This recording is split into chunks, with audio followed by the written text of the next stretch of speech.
Hello and welcome to Hot Topic Election Special. Today I'm in the constituency of Brigg and Goole, held since 2010 by Andrew Percy for the Conservatives.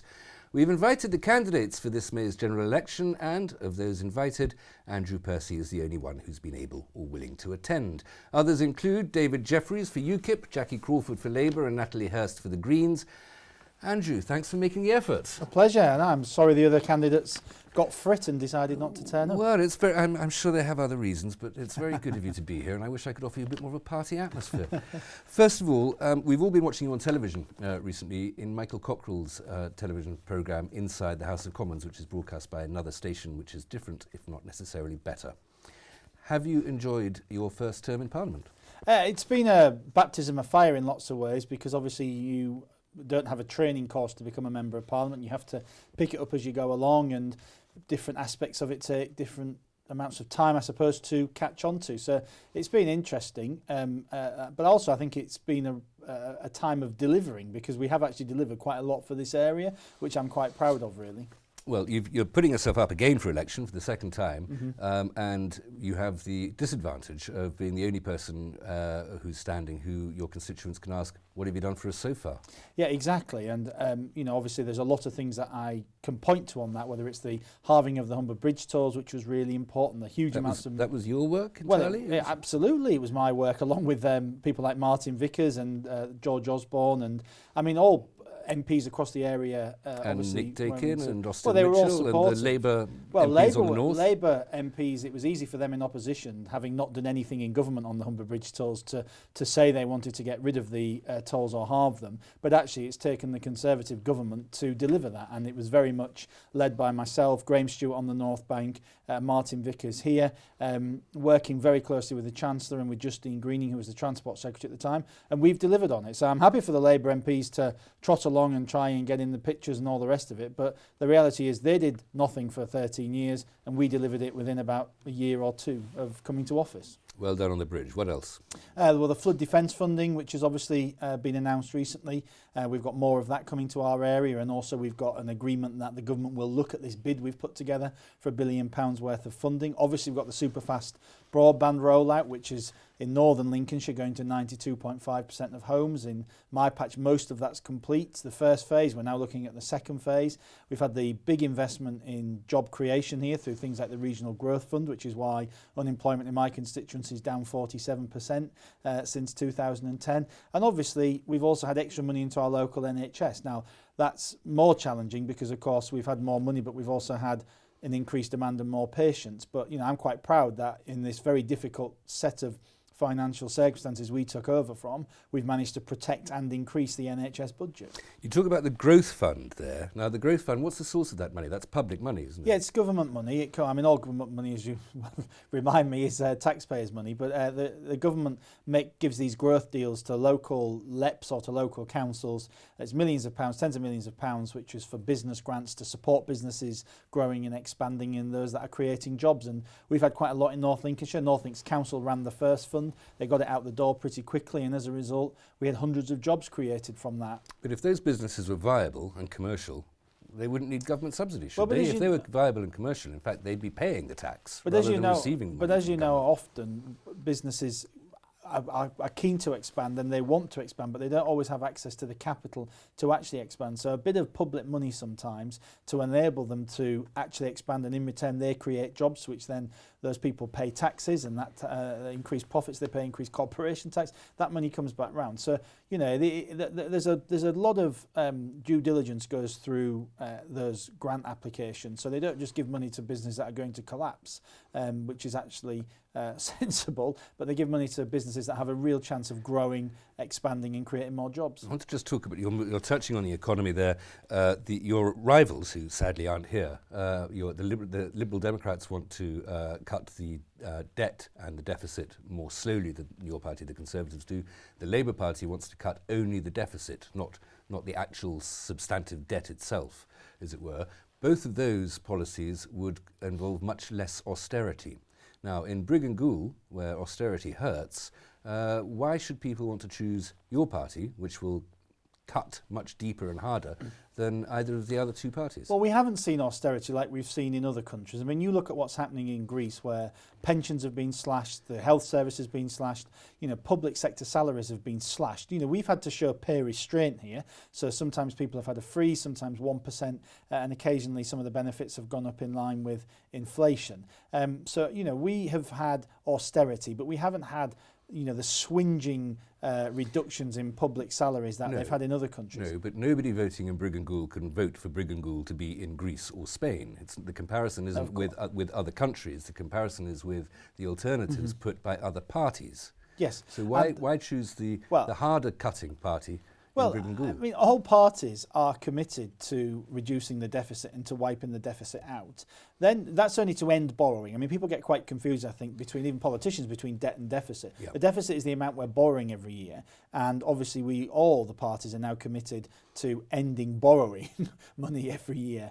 Now, that still leaves you with a massive debt, and that debt attracts interest payments. So the idea that you say, well, we'll just stop borrowing and then we'll not do anything about this debt, it's like saying to somebody who's got a £20,000 credit card bill, don't bother trying to pay off the £20,000 credit card bill, stop when you've stopped adding to it. Well, you know full well that bill attracts interest, and that interest has to be paid, and at some point somebody has to pay that back. So we absolutely have to pay down the debt as well, because if not, all we're doing is mortgaging the next generation. Well, that's again, and if I may try to voice the opinions of your absent opponents, the paying down the debt isn't as urgent. Paying down the deficit is not controversial. Stopping having a deficit, paying down the debt.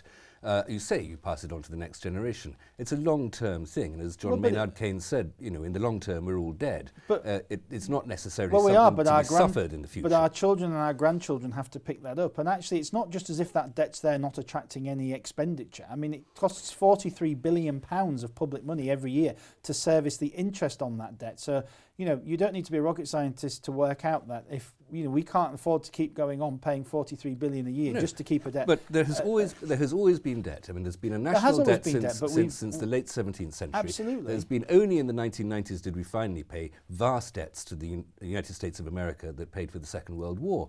And yet our generation, you're younger than I am, but our generations, we've not suffered from the costs of the debt incurred fighting Napoleon or fighting Adolf Hitler or any of the other but they're on a infrastructure. different, I mean, debt is on a different scale now. I mean, the debt has doubled in the last decade. It's going to double again. We have to tackle this problem. You can't just leave it parked there and just say, well, we'll service.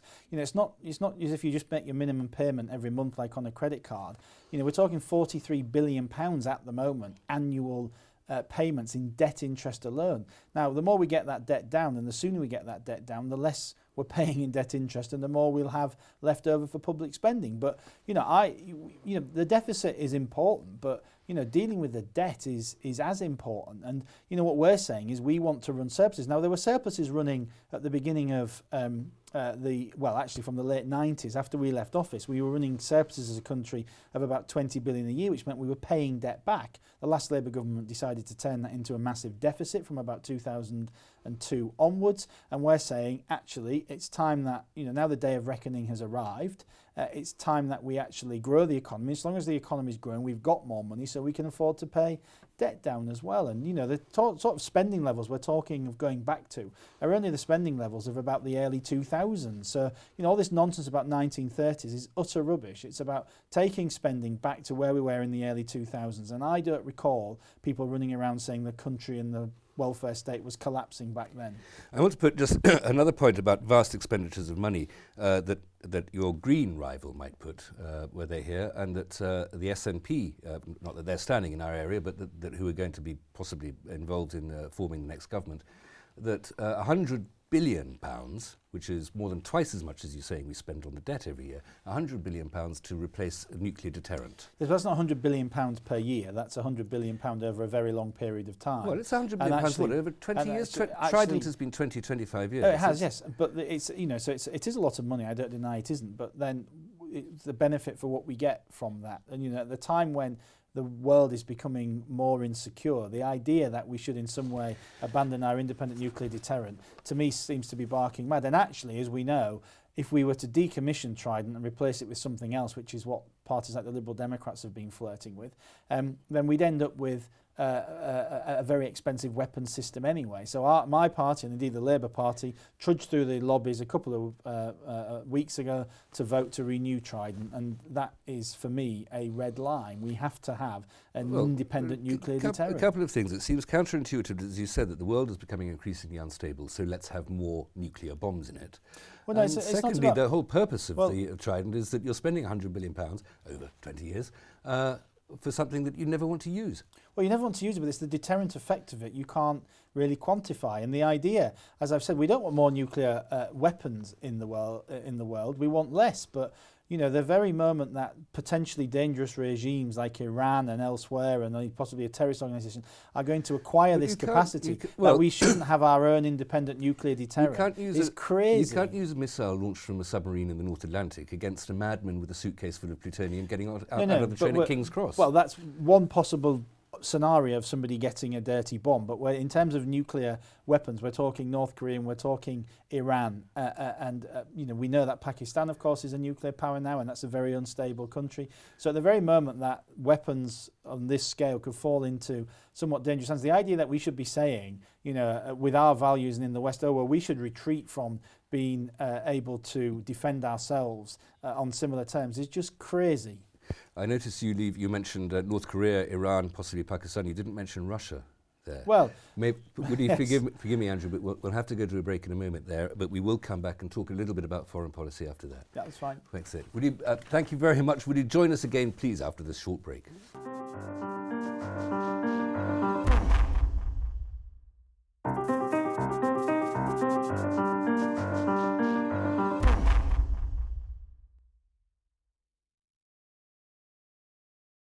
Welcome back to Hot Topic Election Special, with all the Brigg and Gould candidates able to attend, of whom there is one, Andrew Percy, the Conservative incumbent. Andrew, we were just talking about foreign policy before the break there. You didn't mention Russia as a potential threat. Now, I don't think this is particularly a party issue. That's a difference between the parties, so just briefly I want to touch on it.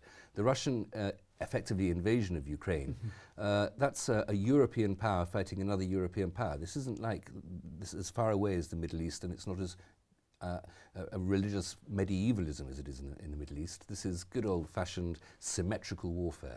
What's to be done? It is. I mean, it's very worrying, and I think part of it's a response to a perceived weakness in the West. We've had very weak leadership in the White House. We've had a almost collective breakdown in the West since the invasion of Iraq and Afghanistan, and perhaps for good reason we're very nervous now of any more conflict. So you know, the Russians, who are you know continuing really Soviet-style international power politics and all the rest of it, game playing, you know, have seen that weakness, and you know, the moment we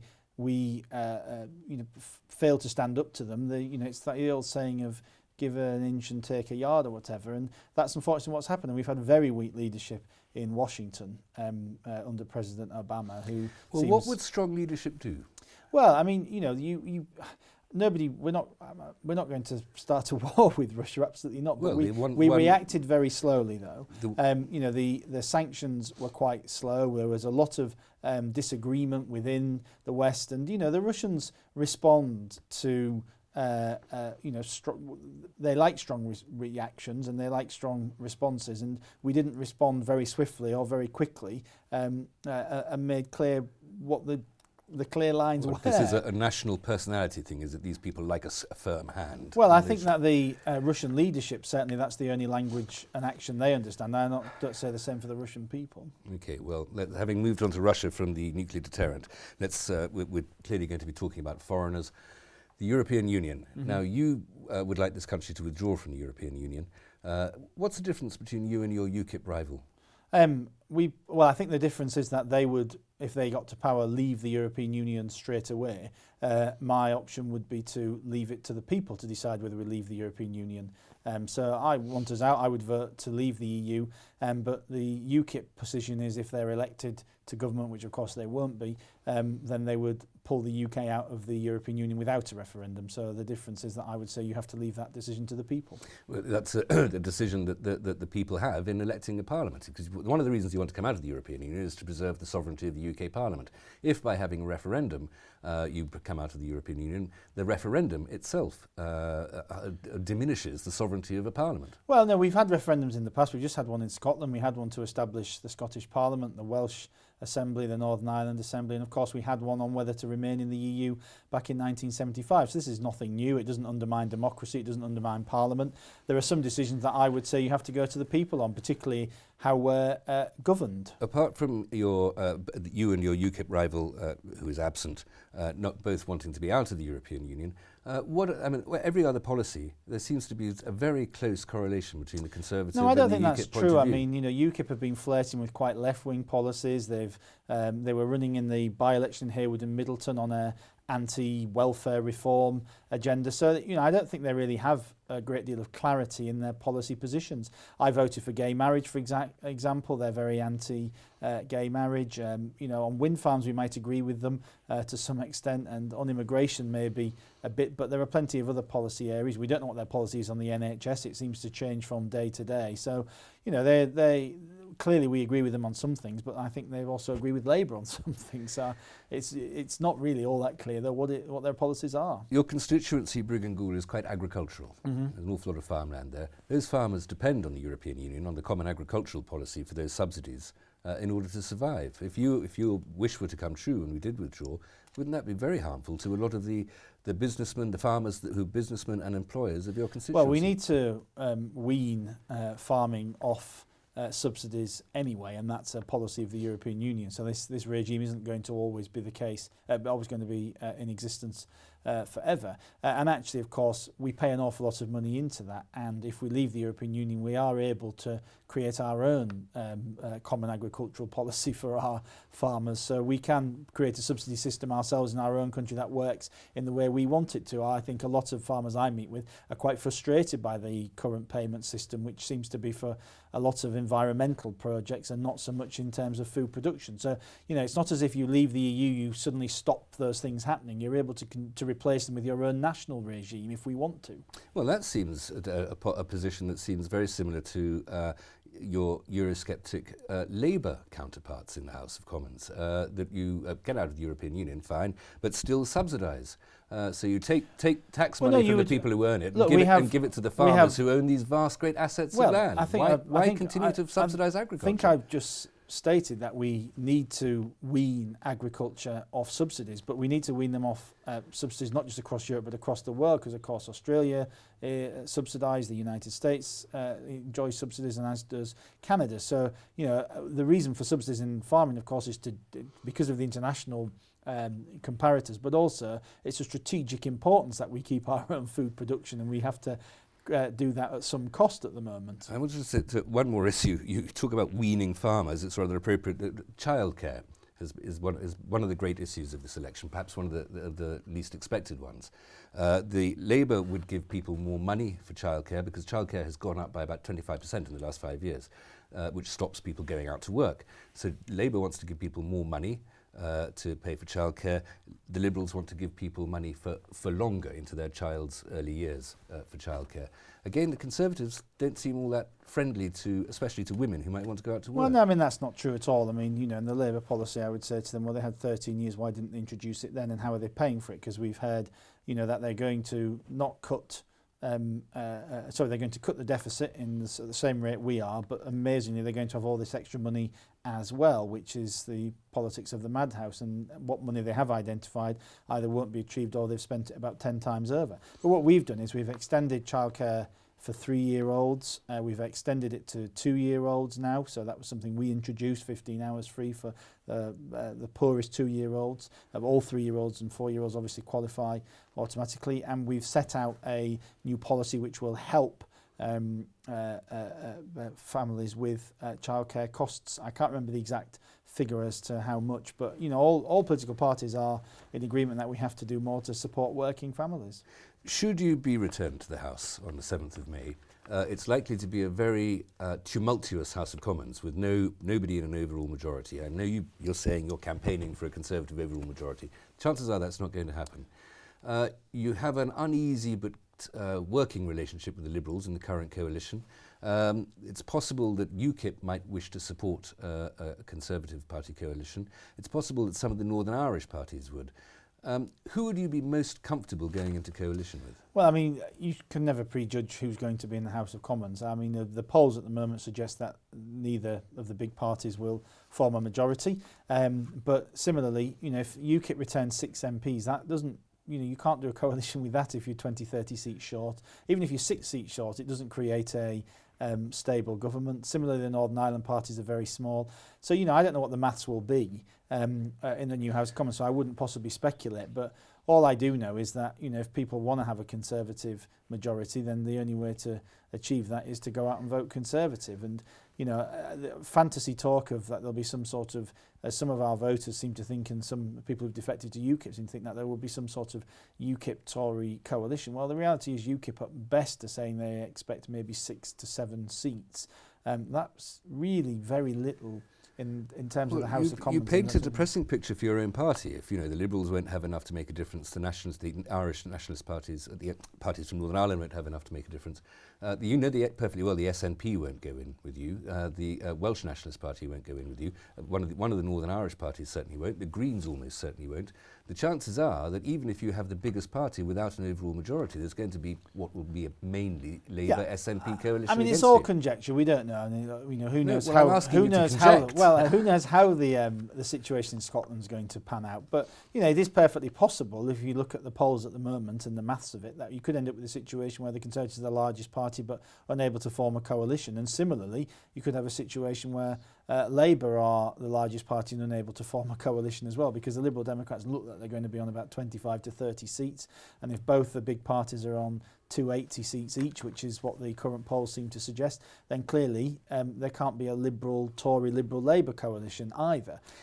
So, you know, who knows how it will all pan out. But we've had minority governments in the past. The Canadian House of Commons, the Conservatives there, governed as a minority for quite some time. So that may be an option. But, you know, I'm hopeful we get a majority. But, you know, the political system's very messy at the moment. Do you have an image problem? You're led by David Cameron, old Etonian, Oxford, PR man, bit of a smoothie pants. I think all parties have Are people tired of I just think Cameron? all parties actually have an image problem at the moment, because it's not as if the Conservative Party is in any worse of a position on this than the other parties. In fact, you could say we're in a slightly better position, because in a lot of the opinion polls at the moment, we seem to be, there's a poll out today putting us 4 points ahead of Labour. So it does seem difficult for people to make a connection, a sympathy with a cabinet quite so full of people who went to Eton and Westminster, splendid schools as they are. Well, they're making more of a connection with this Prime Minister and this cabinet than they are with the alternatives in UKIP, in the Green Party, and the Liberal Democrats and Labour, if you believe the latest poll. So, you know, I think all parties, it's a problem for the political establishment, really, in that all political parties have an image problem with a large part of the electorate who see us as out of touch, not like them, and not in touch with their core values and concerns. Andrew Percy, thank you very much for taking the trouble to come and join me today. Pleasure.